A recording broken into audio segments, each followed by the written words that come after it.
हाँ तो दोस्तों, आज सेकंड ईयर का एक टॉपिक करने वाले हैं, कॉस्ट अकाउंटिंग। वही एम एल अग्रवाल के बुक से क्वेश्चंस हैं और चैप्टर का नाम है मशीन आवर रेट।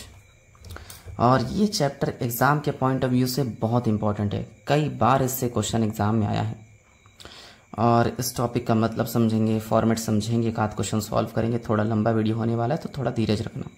देखो, पहले मतलब समझो। मशीन आवर रेट, हिंदी में मशीन घंटा दर, यानी फैक्ट्री में बहुत सारी मशीन होती हैं, उनको इमेजिन करो और सोचो कि एक घंटे में मशीन कितना खर्चा लेती है। भाई मशीन चलने में खर्चा तो लगता होगा, मशीन चलाने वाला ऑपरेटर, मशीन का इंश्योरेंस, मशीन में रिपेयरिंग का खर्चा लगता है, मशीन चलता है तो डेप्रिसिएशन लगता है। अगर मशीन इलेक्ट्रिसिटी से चल रहा है तो पावर लगेगा, डीजल से चल रहा है तो उसका खर्चा, साफ़ सफाई का, मशीन को ठंडा रखने का, दुनिया भर का खर्चा लगता है। उन सारे खर्चों का एक घंटे का टोटल कितना होता है उसको बोलते हैं मशीन आवर रेट। मतलब इस टॉपिक में, इस चैप्टर में हमको हर क्वेश्चन एक घंटे का निकालना पड़ेगा। एक घंटे का मशीन आवर कितना, ये सोच के पूरा कैलकुलेट करते जाएंगे जैसे। और फॉर्मेट सबके बुक में अलग अलग दिया होगा, बुक में भी अलग दिया है, मैं इसी तरीके से बना रहा हूँ। बुक में वैसे देखोगे ना तो पर्टिकुलर अमाउंट और एक नेट अमाउंट वाला कॉलम है, छोड़ो, इसी तरीके से बनाते हैं जैसे मैं बना रहा हूँ। शॉर्टकट पड़ेगा, आसान भी होगा। ऐसे हेडिंग लिख देंगे, computation of machine hour rate. Calculation word का भी यूज़ कर सकती हो। यहाँ कोने में मशीन आवर लिख देना। ये जो मशीन आवर है हर क्वेश्चन में बहुत इंपॉर्टेंस रखता है, क्योंकि यहाँ पे हमें या तो एक महीने का मशीन आवर लिखना पड़ता है या तो एक साल का। वैसे मशीन आवर का मतलब होता है मशीन कितना घंटा चला। क्वेश्चन कुछ ऐसे भी होंगे जिसमें एक साल में कितना घंटा चला वो दिया रहेगा, या फिर एक महीने में कितना घंटा चला वो दिया रहेगा। तो जैसा भी क्वेश्चन हो, जो भी मशीन आवर दिया हो लिख देंगे। कुछ क्वेश्चन ऐसे भी आएंगे जिसमें मशीन आवर नहीं दिया रहेगा, फिर भी हमको मशीन आवर कैलकुलेट करके लिखना पड़ेगा, क्योंकि इसके बिना नहीं बनेगा क्वेश्चन। ठीक, फिर सारे खर्चों को जो मशीन पर लगता है उन सारे खर्चों को अपन दो हिस्से में बांटेंगे। एक का नाम है स्टैंडिंग चार्जेस, कई लोग इसको स्टैंडिंग एक्सपेंस भी कहते हैं, चलेगा। और दूसरा है मशीन एक्सपेंसेस। अब सवाल ये उठता है कितने खर्चे इसके अंदर आएंगे, कितने खर्चे इसके अंदर आएंगे। मशीन पे लगने वाले सारे खर्चों को हम दो हिस्से में बांट देते हैं, एक स्टैंडिंग चार्जेस, एक मशीन एक्सपेंसेस। तो कुछ खर्चे इसमें, कुछ खर्चे इसमें। अब उसके लिए एक शॉर्टकट तरीका बता रहा हूँ। देखो, इसमें ना बहुत सारे नाम लिखे हैं, सारा याद करना पॉसिबल है भी नहीं, मुझे भी याद नहीं था। मुझे जितना याद था मैंने उतना लिख दिया। लेकिन यहाँ पे देखो, मशीन एक्सपेंस के नीचे तीन ही चीज़ है, एक डेप्रिसिएशन का खर्चा, एक रिपेयरिंग का खर्चा और एक पावर सप्लाई। यानी मशीन एक्सपेंस में सिर्फ तीन ही चीज़ आएगा, इसके अलावा और कुछ नहीं। इसके अलावा अगर कोई खर्चा दिया है क्वेश्चन में, सब स्टैंडिंग चार्जेस में आएगा, सब। जैसे रेंट, इंश्योरेंस, ऑपरेटर के वेजेस, सुपरवाइजर का salary, interest on hire purchase. हाँ, याद रखना इंटरेस्ट ऑन लोन नहीं आएगा, मैंने लोन लिख के काटा है समझने के लिए। इंटरेस्ट ऑन हायर परचेस आएगा, एक आध क्वेश्चन है इसलिए ऐसा लिखा हूँ। कॉटन वेस्ट वगैरह, मतलब साफ सफाई के लिए कपड़ा पड़ा जो भी है, लुब्रिकेंट ऑयल, कंज्यूमर स्टोर, और भी बहुत सारे खर्चे हो सकते हैं, मुझे नहीं पता। लाइटिंग वाइटिंग का खर्चा, दुनिया भर का खर्चा होता है, ठीक है, जो भी है।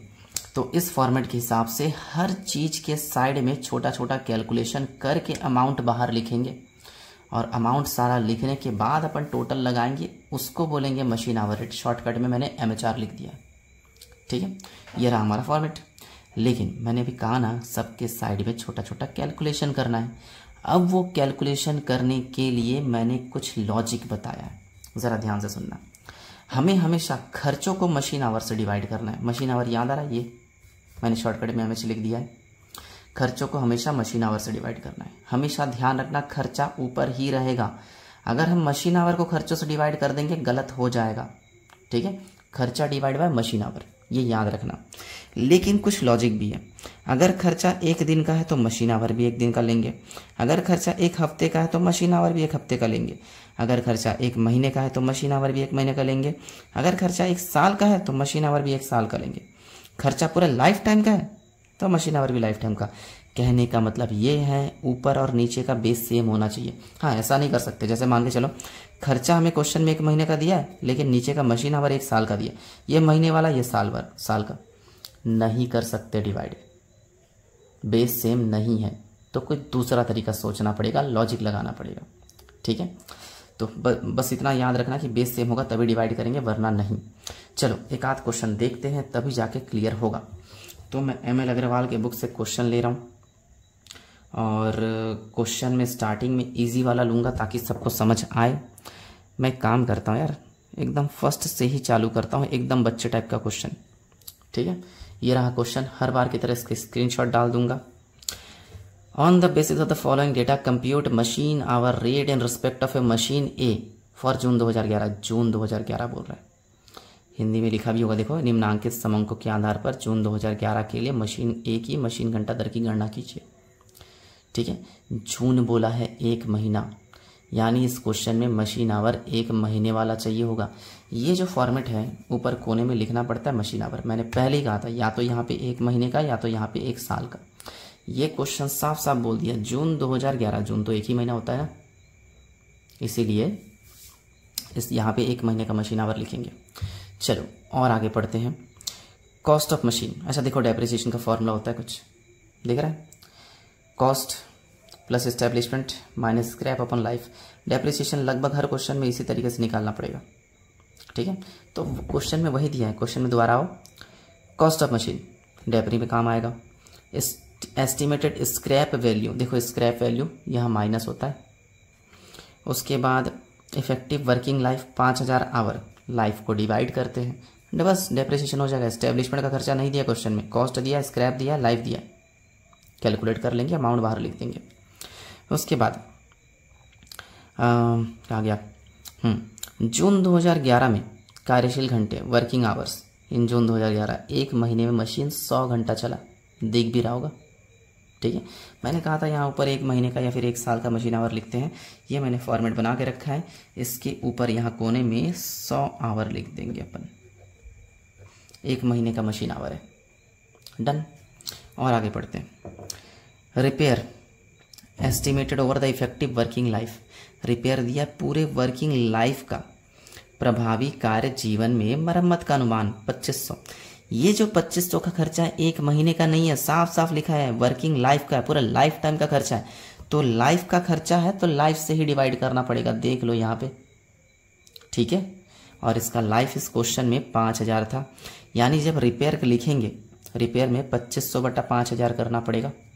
बस यही थिंकिंग रखना है कि यार किस में क्या कैलकुलेशन होगा, इसका कोई फॉर्मूला नहीं है, फिर भी मैंने कोशिश किया फॉर्मूला बनाने का। बस लॉजिक लगाना रहेगा कि 1 घंटे में कितना खर्चा लगेगा। पूरे लाइफ टाइम में 2500 खर्चा लग रहा है और लाइफ टाइम में 5000 घंटा चल रहा है, तो 1 घंटे का कितना डिवाइड कर लो, सिंपल सी बात है। चलो और आगे देखते हैं। जून 2011 में मशीन का स्थिर व्यय स्टैंडिंग चार्जेस, ये देखो स्टैंडिंग चार्जेस के अंदर बहुत सारी चीज़ आती है, इतना सारा चीज़ की जगह सिर्फ एक ही लिख दिया स्टैंडिंग चार्जेस, तो इतना सारा नहीं लिखेंगे, सिर्फ स्टैंडिंग चार्जेस वर्ड बीच में लिख देंगे, ठीक है। कैसे लिखना है, प्रेजेंट करना कैसे, मैं बता दूंगा। मशीन का जून 2011 के लिए 100 रुपये, ये बोल रहा है जून 2011 के लिए, देखो जून 2011 में मशीनों पर स्थिर व्यय 100 रुपये, ये 1 महीने का है तो 1 महीने के मशीन आवर से ही डिवाइड करना पड़ेगा, ठीक। सोचेंगे, वैसे भी सिंपल सी बात है, स्टैंडिंग चार्जेस यहाँ पर आएगा, 100 रुपये का खर्चा ऊपर रखेंगे, 100 रुपये का मशीन आवर नीचे रखेंगे, डिवाइड करेंगे, बाहर आएगा। चलो उसके बाद पावर यूज्ड, पावर हर क्वेश्चन में परेशान करता है तो ध्यान से सुनना। पावर के बारे में बोल रहा है 10 unit per hour at the rate 20 पैसे पर यूनिट। जब भी पावर का कुछ पढ़ोगे कैलकुलेशन कुछ ऐसा ही दिया रहेगा, और हमेशा उल्टे साइड से पढ़ते हुए आना। उल्टा देखो क्या लिखा है, पर यूनिट 20 पैसे, ऐसा पढ़ना हमेशा, आखिरी से, एकदम आखिरी से। पर यूनिट का 20 पैसा, पर यूनिट मतलब 1 यूनिट, 1 यूनिट का 20 पैसा, तो 10 यूनिट का कितना, क्रॉस मल्टीप्लाई करके निकाल लेंगे पावर का पैसा। पावर हर क्वेश्चन में इसी तरीके से निकालते हैं। चलो देखते जाते हैं, क्वेश्चन है तुम्हारे पास तो मैं क्वेश्चन सॉल्व कर रहा हूँ, देखते जाना। ए नंबर स्टैंडिंग चार्जेस,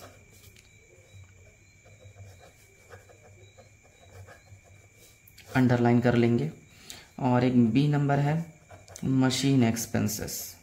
पहले ना हर क्वेश्चन में यही सब लिख लेना, हम क्वेश्चन पढ़ लिए, हमें आइडिया हो गया कि कितने कितने चीज़ आएंगे, उसके हिसाब से सारा नाम पहले लिख लेना, फिर सारे अमाउंट लिखते जाना। डेपरी, रिपेयर और पावर, इसमें कसम खा के बैठना कि 3 ही चीज़ आएगा मशीन एक्सपेंस के नीचे, इसके अलावा कोई खर्चा होगा तो स्टैंडिंग के नीचे। स्टैंडिंग के नीचे स्टैंडिंग चार्जेस ही दिया हुआ है क्वेश्चन में, ठीक है। चलो डेब्री के बारे में बात करते हैं। डेब्री का फॉर्मूला यहाँ देख सकते हो, cost establishment scrap divide by life, ठीक है।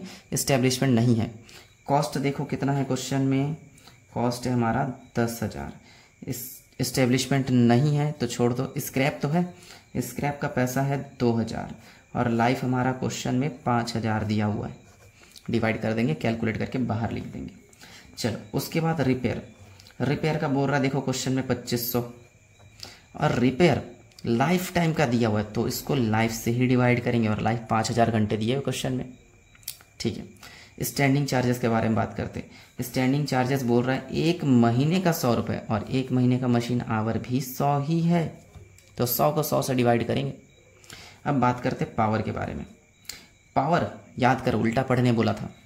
1 यूनिट का 20 पैसे तो 10 यूनिट का कितना, 1 यूनिट का 20 पैसे। 20 पैसे ऐसे लिखते हैं, 20 मत लिख देना, वो 20 रुपये हो जाएगा, ठीक है। 0.20 20 पैसे। 1 यूनिट का 20 पैसे तो 10 यूनिट का कितना, सबको क्रॉस मल्टीप्लाई आता होगा, इसको इससे मल्टीप्लाई करेंगे और स्टार्टिंग में जो लिखे थे उसको नीचे ले आएंगे, यानी 20 पैसे into 10 divide by 1 bracket close. अब इन सब का अमाउंट बाहर लिखेंगे, ऐड करेंगे, आ जाएगा मशीन आवर रेट। यही तो चाहिए, मैं कैलकुलेटर यूज़ कर रहा हूँ। पहले 100/100 ये आ गया 1 रुपये। फिर दूसरा 10,000 माइनस 2,000 डिवाइड बाई 5,000 ये आ गया 1.60। तीसरा क्या लिखा, 2500/5000 ये आ गया 0.50। फिर इसका देखो 0.20 इंटू 10/1 ये आ गया 2 रुपये। 2 रुपये ऐसा लिख सकते हैं 2.00। इन सबको ऐड कर देंगे, आ रहा है 5.1 तो इसको 5.1 0 भी डाल दो, 5 रुपये 10 पैसे आ गया मशीन आवर रेट। इस चैप्टर के हर क्वेश्चन में, ये पहला क्वेश्चन है बुक का, इस चैप्टर के हर क्वेश्चन में लगभग इतना ही सॉल्यूशन होता है। तो एकदम छोटा छोटा क्वेश्चन है, 10-10 मिनट का सॉल्यूशन रहता है। तो कुछ एक वीडियो बनाएंगे अपन इस चैप्टर के और पूरा सीखते जाएंगे। और हाँ, घबराना मत अगर इतना कम आंसर आ रहा है तो, इससे भी कम आएगा। 1 रुपये 2 रुपये 3 रुपये इनके आसपास आता है आंसर, तो टेंशन वाली बात नहीं होगी, ठीक है। नेक्स्ट वीडियो थोड़ा लंबा होगा तो इसको थोड़ा पढ़ो, समझो, फॉर्मेट कॉपी में नोट करो, 2-3 क्वेश्चन ट्राई करने की कोशिश करो, और भी वीडियोस बताऊंगा।